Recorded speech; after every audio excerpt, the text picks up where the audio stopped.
उमज्ञानतिमिरान्धस्य ज्ञानाञ्जनशलाकया चक्षुरुन्मीलितं येन तस्मै श्रीगुरवे नमः। नमो ॐ विष्णुपादाय कृष्णप्रेष्ठाय भूतले श्रीमते भक्तिवेदान्तस्वामिन्निति नामिने। नमस्ते सारस्वते देवे गौरवाणी प्रचारिणे निर्विशेषा शून्यवादी पाश्चात्यदेशतारिणे। जय श्री कृष्ण चैतन्य प्रभो नित्यानंद श्री अद्वैत गदाधर श्रीवासादि गौरभक्तवृंद। हरे कृष्णा कृष्ण कृष्ण हरे हरे, हरे Ram Ram Ram Hare Hare. So here we see Lord Kapila explaining about one of the important requirements for any spiritualist, which is bhava. So this bhava is obtained in the gradual yoga process. Yama adibhir yoga pathair. That yoga patha, that path of yoga which involves the stages of Yama Adi. That's referring to the Ashtanga yoga system, wherein it begins from Yama, Niyama, Asana, Pranayama, Pratyahara, Dharana, Dhyana, Samadhi. So this is one process of yoga.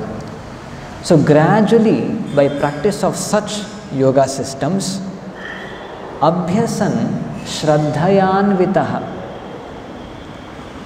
with faith, by practice of such yoga systems, a living entity develops faith. And then Mai bhavena satyena mat katha shravanena cha. By hearing about the glories of the Supreme Lord, katha shravanena, mai bhavena satyena, satyena bhavena. Satyena means, here Prabhupada translates it as unalloyed. Unalloyed, mai bhavena satyena mat katha shravanena cha. So here, as I told, Prabhupada mentions in the purport, bhavena or bhava is a very important factor in the practice of yoga or in any spiritual process.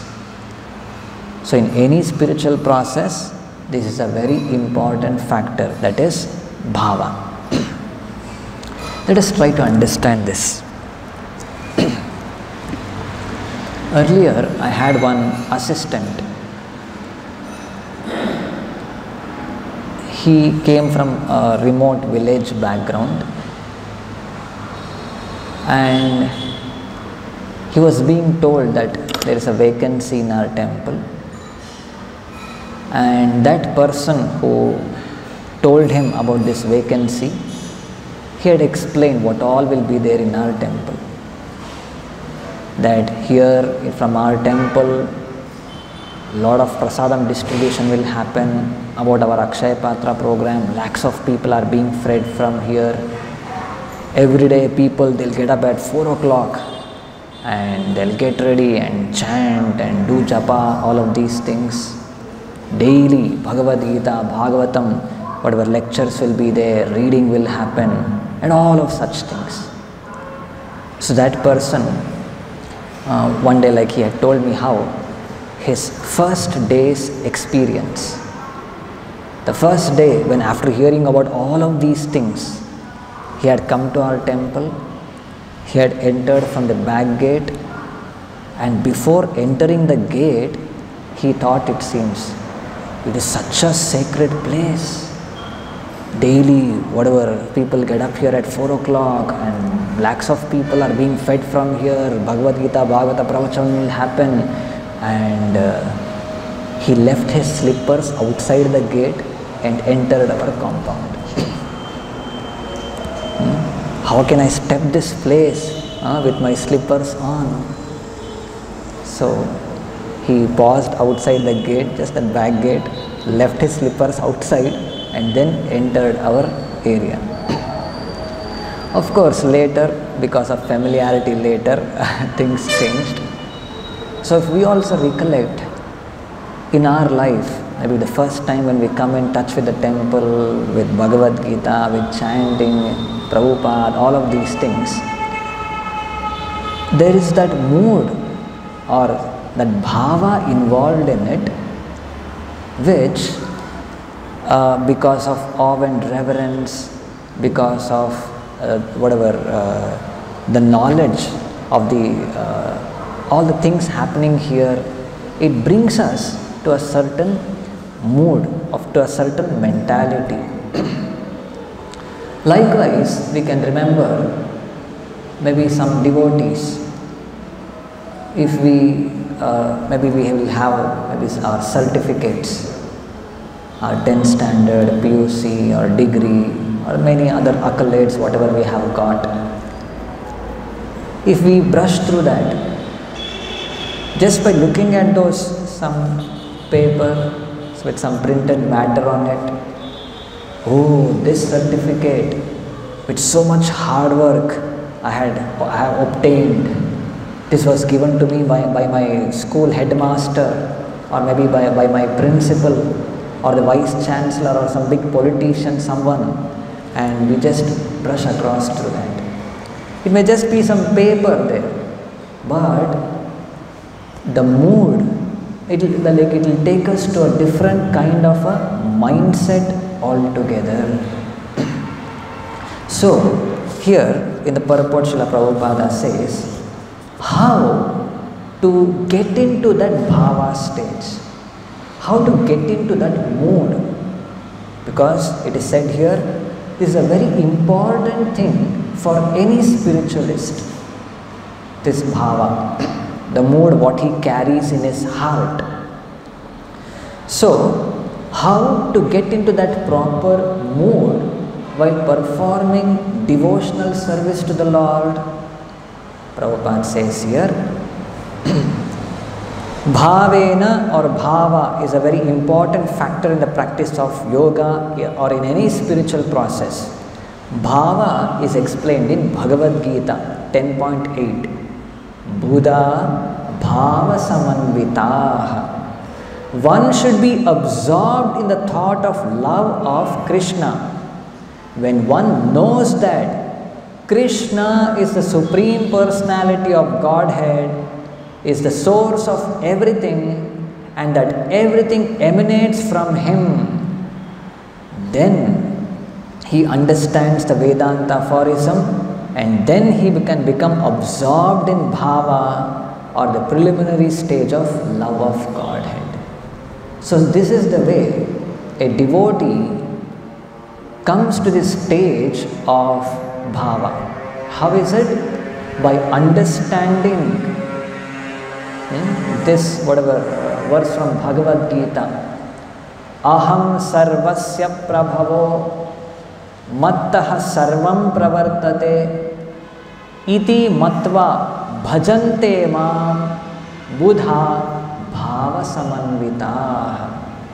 A Buddha or an intelligent man, a thoughtful person, after understanding that Krishna is the Prabhava, Sarvasya Prabhava, Mattaha Sarvam Pravartate, from Krishna, the Supreme Personality of Godhead, everything emanates.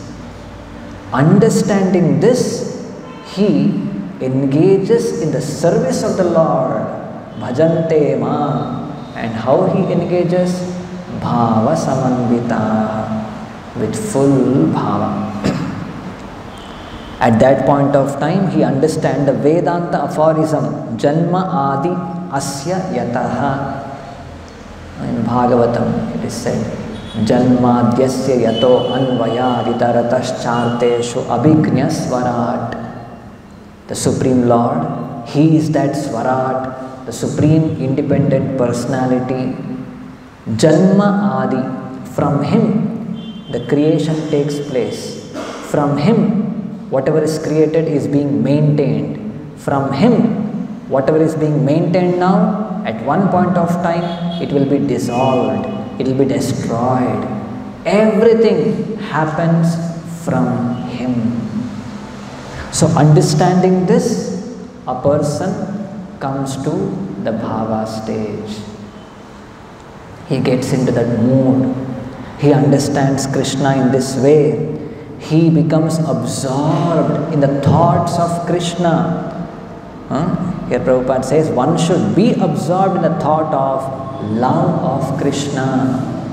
This is that position of Krishna. And such Krishna, He is available to us just by chanting His holy names. He is present before us in His deity form. His specific direct instructions are available to us in the form of Bhagavad Gita, the Bhagavatam. So this will bring us to that bhava.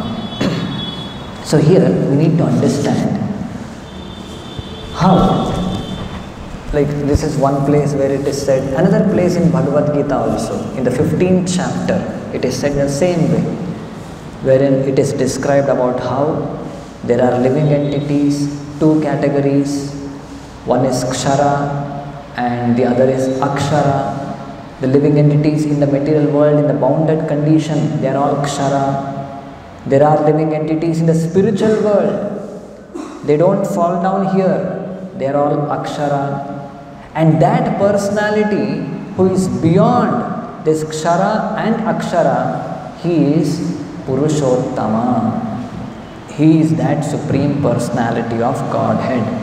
Yasmat Ksharamati-toham Aksharadapicha Uttamaha Atosmi Loke Vedecha Pratitaha Purushottama.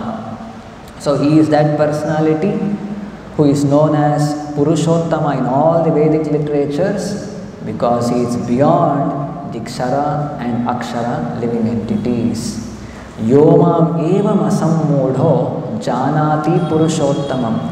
In such a way, asammudaha, not being foolish, that means an intelligent person with all of his intelligence, applying his intelligence, understanding clearly, janati purushottamam. He understands that Purushottama, and what does he do? Sasarvavit bhajati mam. Sasarvavit.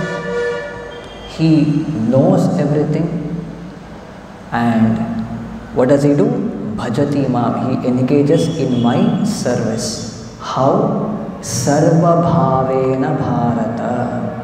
With full of his heart, with full bhava.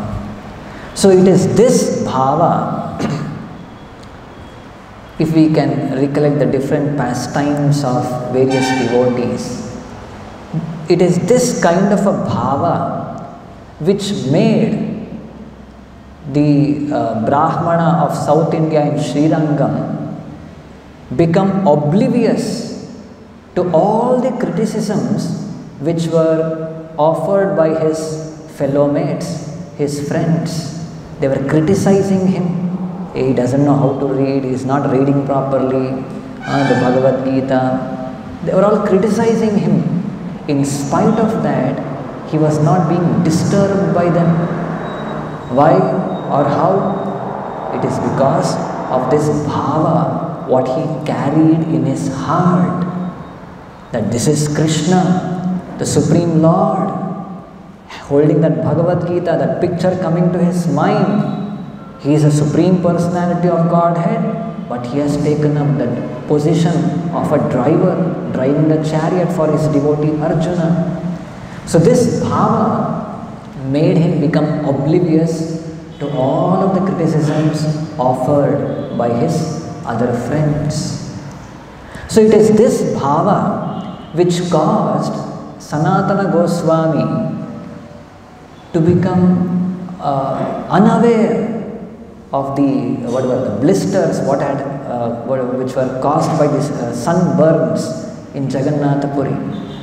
Just the thought that, oh, Mahaprabhu is calling me and he is running towards him, that is giving so much of pleasure to him, which made him become indifferent to the blisters which were there upon his feet. And this is that bhava which Srila Prabhupada, which caused Srila Prabhupada at such an old age to leave Vrindavana and go to the land of hippies. In a comfortable position he was situated, that in Vrindavana. To leave that place and go to the Western world. So this is that, at the risk of his health, his life, he suffered heart attacks in journey, still he endured that journey and went there. Why? Because of the bhava, such bhava what he carried in his heart. So at least we devotees, to some extent, we have also got this experience. The same bhava, maybe to some minute extent, since we had, caused us to leave our homes and dedicate our lives, the comforts of the home, maybe parents or relatives, friends, everything, to leave that and come out. So it's not something ordinary. To whatever extent we have carried that, that made us detach from all of those things.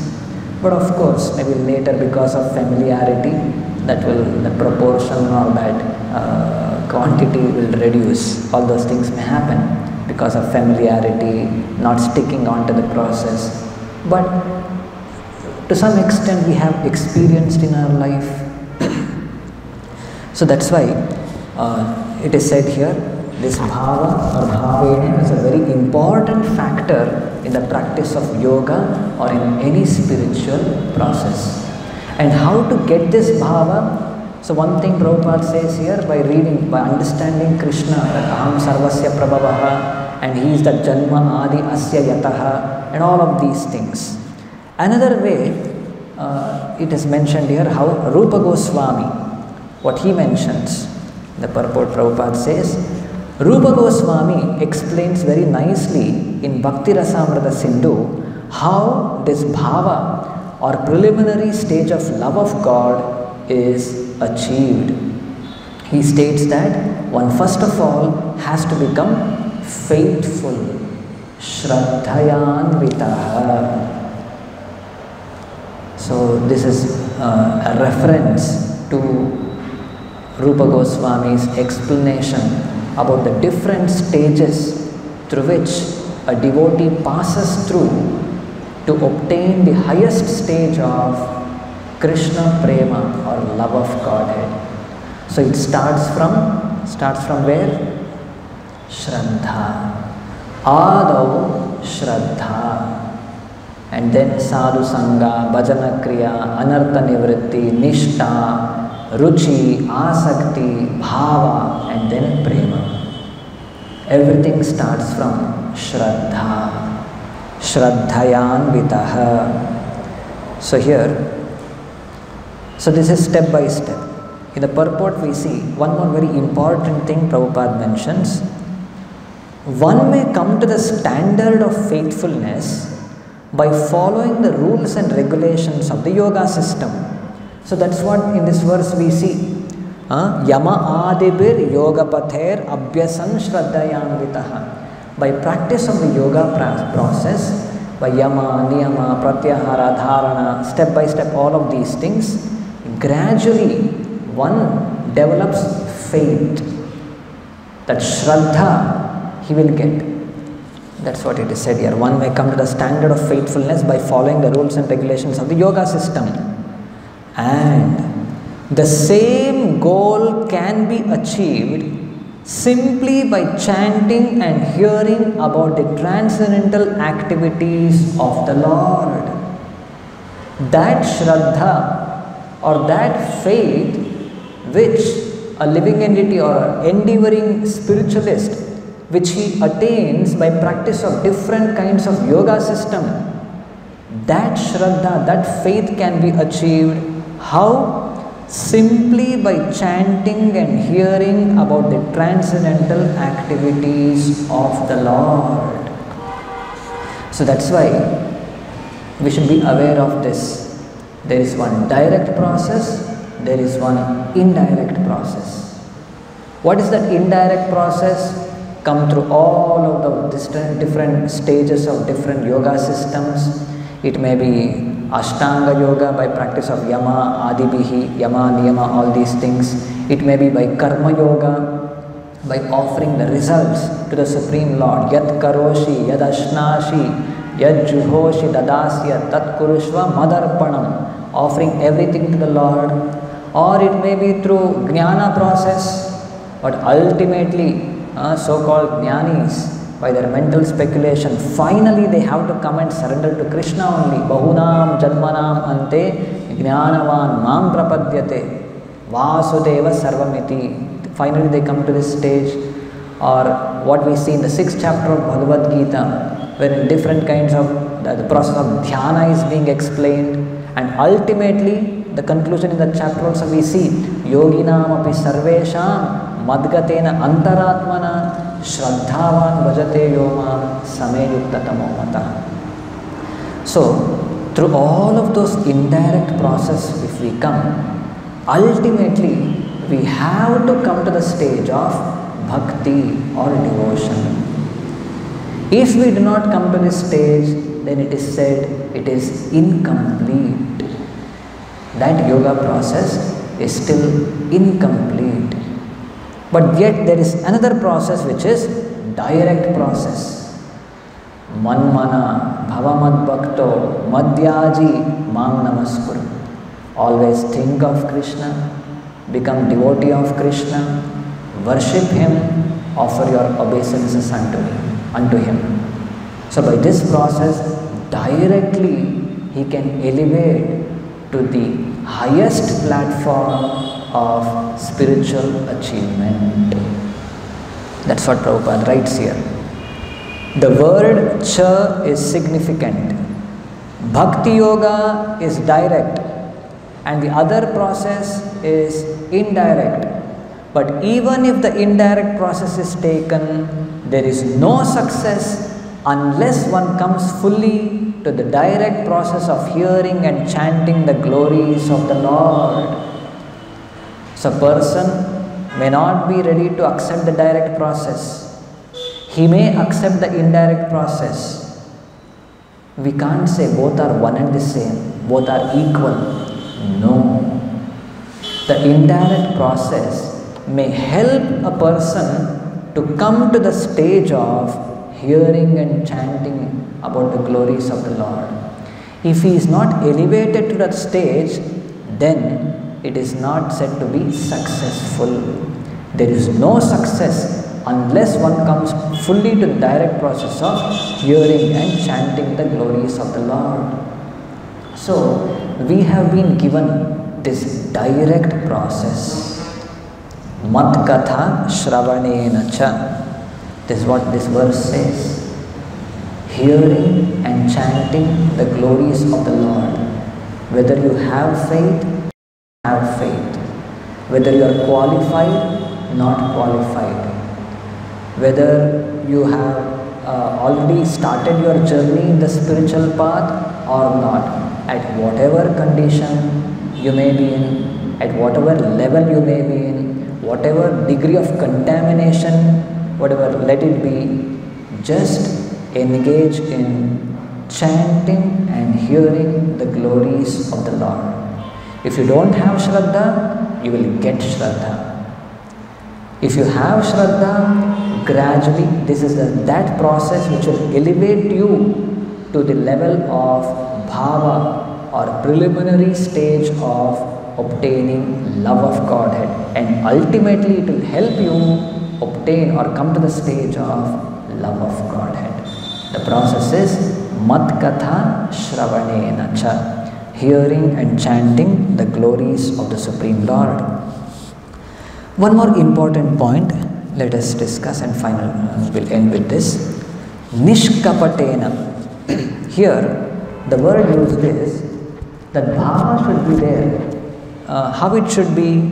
Mayi bhavena satyena. Satyena means unalloyed.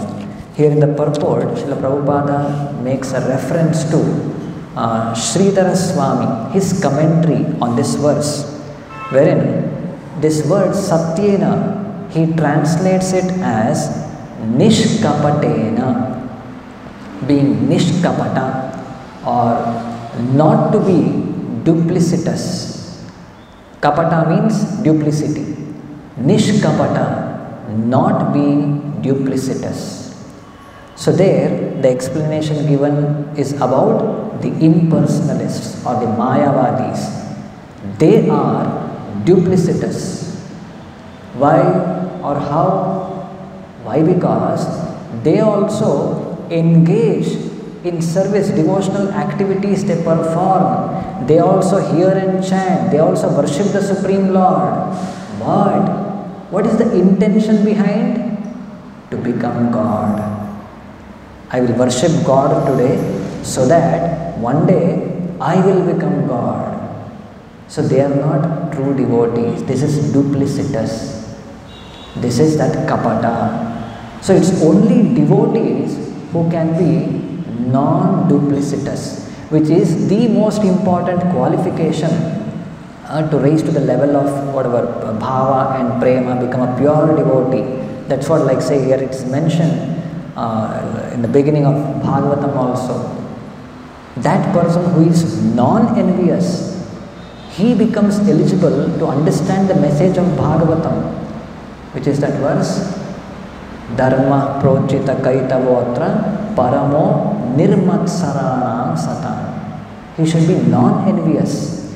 Any person who is envious of God, he can never get into all of these whatever things here, raise himself to the highest platform of bhava and prema. No, it is not possible. If the person is envious, he should be non-envious. Now, as devotees, we may say, we are not envious of God. But why are we here then? Ultimately, originally we were envious. That's why we have been sent here. That envious now, maybe temporarily or whatever, we are expressing that in front of other living entities, others. Envy, looking at other person, he's having something more. We compare ourselves with him, and I should also get that, or somehow I should also obtain it. We have some resentment in heart. The meaning of the word envy, dictionary meaning, it goes like this: feeling of unhappiness over another's possessions with a desire to have the same. Feeling of unhappiness over another's possessions. It may be a person who is possessing something. He may be given a certain position. He may be having certain talents, certain abilities, and all of those things. We look at him and we want to get all of those things. As of today, I do not possess those qualities or abilities or position or resources. So, I become unhappy. There is a resentment. There is an urge. Somehow, I want to get those things. This is envy. On the other hand, how devotees are supposed to be? Any person, another devotee, he is possessing some qualities, he is possessing some abilities, some resources, whatever it may be. It is all ultimately because of Krishna's sanction.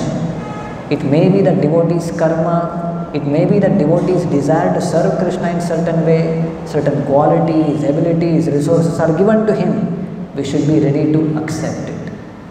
If we are not ready to accept it, what will happen? We become envious. Somehow pull his leg, somehow try to snatch those things from him. Such qualities will develop, which is known as envy. In the Bhagavatam, in the context of Dhruva Maharaja, there is one verse which says, Gunadhikan mudam lipset Anukrosham guna adhamat. Maitrim samanam anvichet na taper abhibhuyate. Because of all of this envy, comparison and all, tapatraya, our hearts will burn. If we want to avoid that, what is supposed to be done? 3 things are said here. Guna adhikan mudam lipset. If we find another person, guna adhika, he is something more than me. He possesses something more than me. Maybe qualities, resources, attributes, or talents, abilities, position, whatever it may be. Guna adhika.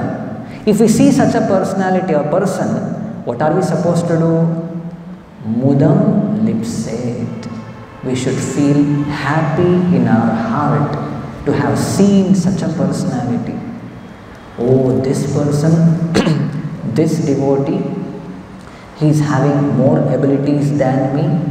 He is endowed with such qualities, more good qualities, more abilities by the sanction of Krishna, through which he may be able to serve the mission of Prabhupada in a much better way. In a more bigger capacity, this person or this devotee is able to render service to the mission of my spiritual master. So this is the bhava, or this is the mood a devotee should be in. So when we see such a person, such a devotee, mudam lipset, we should feel happy. We should be eager for his association. We should be eager to render service to such a devotee. And then, anukrosham guna adhamat, when we see a person who is lesser than us, usually what happens, material world, material mentality, we try to exploit him. Try to exploit his weak position and gain some benefit for oneself. No. On the other hand, what is supposed to be done? Anukrosham. We should show compassion to him and help him elevate to a higher level. And then, maitrim samanam anvichet. If we see a person equal to us, then maitri, we should maintain friendship with that devotee. So if we do this, na taper abhibhuyate, peacefully we will be able to perform our devotional services. Otherwise, tapa, full of heartburn, all of those disturbances within we will be experiencing. So all of these things can happen by what? The last line Prabhupada says in the purport, unless one is completely faithful to the Supreme Personality of Godhead and engages himself in the process of hearing and chanting the glories of the Lord, there is no possibility for liberation. So ultimately this is the solution given. Mat katha shravanena cha. By hearing and chanting the glories of the Supreme Lord, by which if we don't have Shraddha, the faith will be developed. If we don't have any qualities, resources, whatever, everything will come to us. Whatever a person may be, by chanting and hearing, he will elevate to the highest level of bhava and finally Krishna prema. So with this we will conclude. Grantraj Srimad Bhagavatam ki, Srila Prabhupada ki,